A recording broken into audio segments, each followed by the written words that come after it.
মেয়ে থেকে গৃহিণী হয়ে ওঠা খুব একটা সহজ না। কেউ যোগ্যতা নিয়ে জন্মায় না, অর্জন করে নিতে হয়। আসসালামু আলাইকুম, কেমন আছেন সবাই? আশা করছি আমার প্রিয় ভিউয়ার্সরা যেখানে আছেন আর আজকে আমার ব্লগটা দেখছেন, আল্লাহর অশেষ রহমতে সবাই অনেক অনেক বেশি ভালো আছেন। আলহামদুলিল্লাহ, আমরাও ভালো আছি। নতুন একটা ব্লগে সবাইকে ওয়েলকাম জানাচ্ছি। আর আজকে ব্লগটা শুরু করলাম সকাল থেকে। সকালে চলে এসেছিলাম মর্নিং ওয়াক করতে। এসে দেখি পার্কে অনেক মানুষ। আর সুস্থ থাকতে হলে, ভালো থাকতে হলে হাঁটার বিকল্প কিছু নাই। ডাক্তারের কাছে গেলেই ডাক্তার বলে জিম করতে হবে না, হাঁটাহাঁটি করেন। তাই এই গরমের ভিতরেও চলে এসেছি হাঁটতে। আসলে এই পার্কে এসে এরকম হাঁটাহাঁটি করলে মনটা অনেক ভালো হয়ে যায়। বিশেষ করে চারিদিকে সবুজ আর সবুজ, আর পাখির যে একটা কিচির কিচির ডাক, এটা শুনতে কিন্তু অনেক ভালো লাগে।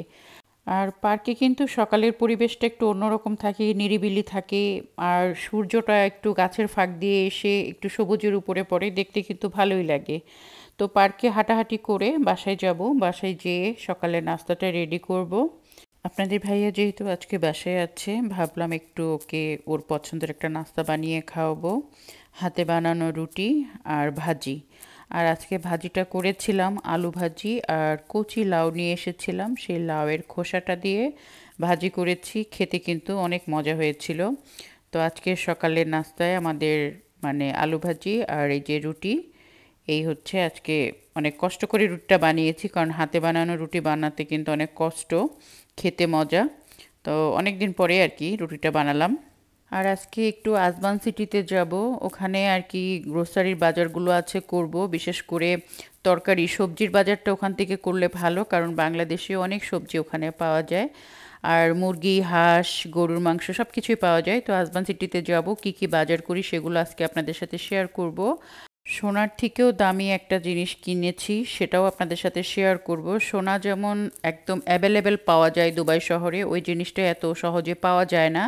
তো আজকে পেয়েছি, কিনে নিয়ে এসেছি। কী জিনিস কিনেছি সেটাও আপনাদের সাথে শেয়ার করব। সংসার শুরু করে বুঝতাম না কখন কোন কাজ করব। আর রান্না তো মাঝে মাঝে করতাম, কিন্তু আম্মার বাসার থেকেই বেশি আমার বাসায় খাবার দাবার আসতো। আম্মার বাসা যেহেতু আমার বাসার কাছাকাছি ছিল, তো দেখা যেত যে বেশিরভাগ খাবার দাবারই আম্মা রান্না করে কাউকে না কাউকে দিয়ে আমার বাসায় পাঠিয়ে দিত। রান্নার প্যারাটা আমার নিতে হতো না। আর বিয়ের পর পর আমি প্রথম প্রথম যখন রান্না করি, তখন খুব ভয়ে ভয়ে থাকতাম যে আমার রান্নাগুলো মজা হবে কি না, কেউ খেতে পারবে কি না। তারপরেও আমি ট্রাই করতাম। মানে বিশেষ করে মাংস আইটেমগুলো আমি খুব ভালো রান্না করতে পারতাম। মাছ আইটেমটা আমি একটা খুব রান্না করতাম না, ভয় পেতাম।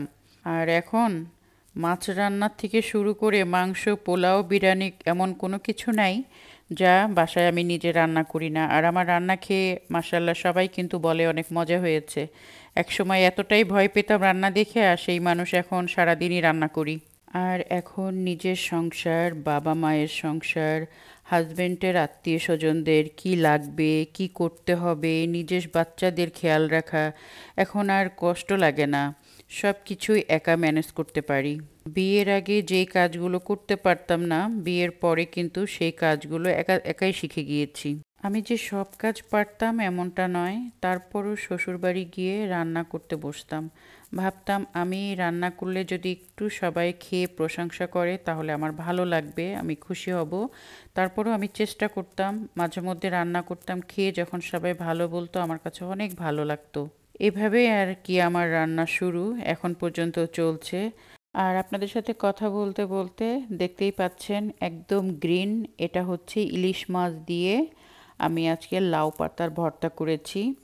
প্রথমবার করলাম, খেতে অনেক মজা হয়েছিল। আর পাবদা মাছ দিয়ে টমেটো দিয়ে রান্না করেছি।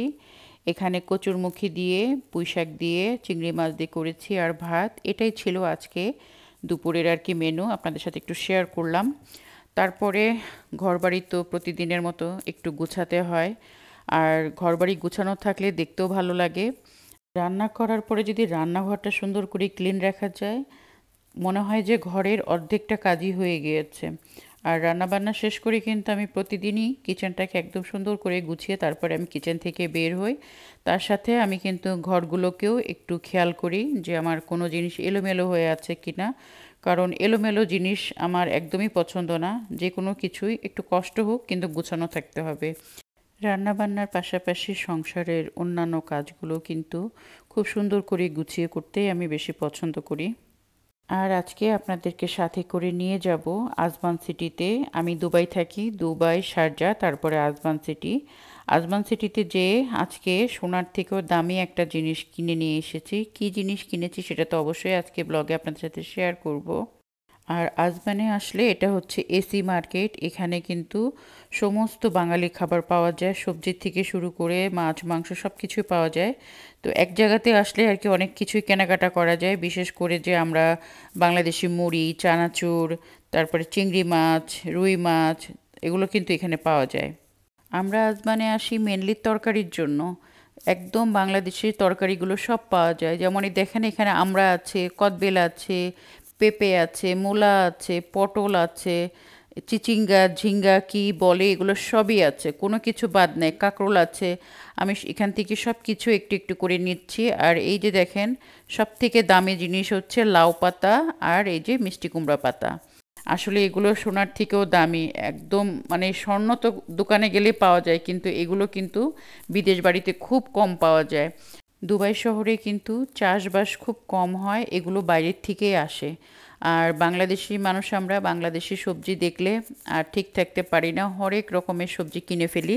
এই যে দেখতে পাচ্ছেন কচুরমুখী, এগুলো নিয়ে আসছি, কচুর লতি, মানে পুঁই শাক, মিষ্টি কুমড়া, কোনো কিছু আর বাদ দেই নেই। যা চোখের সামনে পেয়েছি সব কিছুই নিয়ে চলে আসছি। আর বাংলাদেশি এই সবজিগুলোর কিন্তু অনেক দাম। আমি একটু একটু করে আপনাদেরকে দেখাবো, আপনারা কিন্তু জুম করে দেখে নিতে পারেন। আমি টাকা টাকা বলছি, আসলে এগুলো দেড়হাম হিসাব করে আপনারা বুঝতে পারবেন যে এগুলো আসলে কত টাকা দাম দিয়ে আমরা কিনে নিয়ে আসি। আর ছোট্ট একটা মিষ্টি কুমড়া নিয়ে আসছি, কচুরমুখী নিয়ে আসছি, পুঁইশাক নিয়ে আসছি, আর এই দেখেন নতুন একটা ফল চোখের সামনে পড়লো, চালতা। আমরা স্কুলের গেটের সামনে এই চালতার আচার অনেক খেয়েছি। তো ভাবলাম যে দুটো বড় বড় চালতা নিয়ে যাই, যে বাসায় মানে আচার তৈরি করব। আর রাঁধুনির যে খিচুড়ির যে প্যাকেটটা থাকে একদম সরাসরি নিয়ে এসে ডাইরেক্ট বসিয়ে দেওয়া যায়, রান্না করা যায়, ওই রকম একটা প্যাকেট নিয়ে এসেছিলাম, রাঁধুনির খিচুড়ি মিক্স আর কি। তো ওটা নিয়ে এসে আমি রান্না করেছিলাম। আর এই যে দেশীয় সব খাবার দাবার, পটল, কাঁকরোল, অনেক কিছু এখানে আমরা নিয়ে এসেছি। আমড়াগুলো দেখে এত খুশি লাগছিল যে আমড়াগুলো আমাকে নিতেই হবে, কারণ বাংলাদেশে গিয়েছিলাম তখন আমড়াগুলো খুব ছোট ছোট ছিল, একদম কচি কচি। আমরা দেখেছিলাম ভ্যান গাড়িতে বিক্রি করছে। আর আজকে যে আমি নিয়ে আসলাম বাঙালি দোকান থেকে, এগুলো দেখে আমার অনেক ভালো লাগছিল, কিন্তু অনেক টাকা দাম। দেখেন 1 কেজি নিয়ে এসছি আমি। আমড়াগুলো কিন্তু খুবই ভালো। এখানে দেখেন 11 টাকা 31 মানে পয়সা, মানে প্রায় 12 টাকায়, 12 দেড়হাম আর কি। এই যে দেখেন, দেখতে পাচ্ছেন, অনেক টাকা দাম। কয়েকটা 6-7টাও হবে না, কিন্তু কত টাকা দাম দিয়ে কিনে নিয়ে আসলাম। আর এই বাজার করতে কিন্তু দুবাই ছেড়ে আজমান সিটিতে যেতে হয়েছিল আমাদের। আর ফ্রেশ জিনিস নিয়ে এসে, আমি তো ফ্রিজে ঢুকিয়ে রাখবো না, ফ্রেশ ফ্রেশ জিনিসগুলো নিয়ে এসে আমি কিন্তু সাথে সাথে রান্না করেছি। আরও অনেক সবজি এই দেখেন এর ভিতরে ছিল, পুঁইশাকও ছিল। আর এত টাটকা এত ফ্রেশ সবজিগুলো নিয়ে এসে যদি ফ্রিজে রেখে দিই তাহলে এগুলো নষ্ট হয়ে যাবে। সেই জন্য বাজার করে এসেই আমি একটুখানি রেস্ট নিয়ে আমি কিন্তু সুন্দর মতো আপনাদেরকে দেখালাম দুপুরে কি কি রান্না করেছিলাম, সব কিন্তু আজকেই নিয়ে এসেছি। আমি ইলিশ মাছ দিয়ে সুন্দর করে এই যে লাউ শাক দিয়ে একটা ভর্তা তৈরি করেছি, কারণ ভাবলাম লাউ শাকটা ফ্রিজে রাখলে শুকিয়ে যাবে। সুন্দর করে কেটে বেছে ডাঁটাগুলো রেখে দিয়েছিলাম, পাতাগুলো দিয়ে আমি ভর্তা তৈরি করে নিয়েছিলাম। আসলে শেখার কোনো বয়স হয় না, আর শেখার কোনো শেষও নেই। সংসার করতে এসে যেখানে ঠেকে গেছি, ঠকেছি, সেখান থেকেই কিছু না কিছু শিখে গেছি। এখন আমি বেশ কিছু প্রিয় আপুদের কমেন্টের রিপ্লাই দিব। শাহিনা ব্লগ আপু আমাকে বলেছে আমার রেসিপি, আমার কথা তার কাছে অনেক বেশি ভালো লাগে, কিন্তু সবাই আমাকে খারাপ কমেন্টও যেমন করে, খারাপভাবে বলে, আবার অনেকে তো আছে ভালো কথাও বলে, ভালোভাবেও বলে। তার উত্তর উনি জানতে চেয়েছেন, উনি বলেছেন আমি কি ঠিক বলিনি? অবশ্যই আপু আপনি ঠিক বলেছেন, সবার মন মানসিকতা তো এক না, বেশিরভাগ মানুষই আমাকে ভালোবাসে। জাপান বাংলাদেশি ব্লগ এই আইডি থেকে আমাকে একজন কমেন্ট করেছেন, আপু আপনার গোল্ডের ভিডিওগুলো অনেক ভালো লাগছে, আপনি কি জব করেন আপু? না আপু, আমি জব করি না, আমি হাউসওয়াইফ, আমি বাসাতেই থাকি। সুমাইয়া নাবিল, নুরুন নাহার, এরকম অনেকেই আছেন আমাকে অনেক সুন্দর সুন্দর কমেন্ট করেন। আমি আপনাদের কাছে অনেক কৃতজ্ঞ। আপনারা খুব ভালোবেসে আমার ব্লগগুলো দেখেন, আমাকে সাপোর্ট করেন। আপনাদের সাথে বাজারগুলো শেয়ার করছিলাম, বাংলা বাজার থেকে কি কি বাজার নিয়ে এসেছি। আশা করছি আমার ব্লগটা আপনাদের কাছে আজকে ভালো লেগেছে। আজকের মতো বিদায় নিচ্ছি। সবাই ভালো থাকবেন, সুস্থ থাকবেন, আমাদের জন্য দোয়া রাখবেন। আল্লাহ হাফিজ।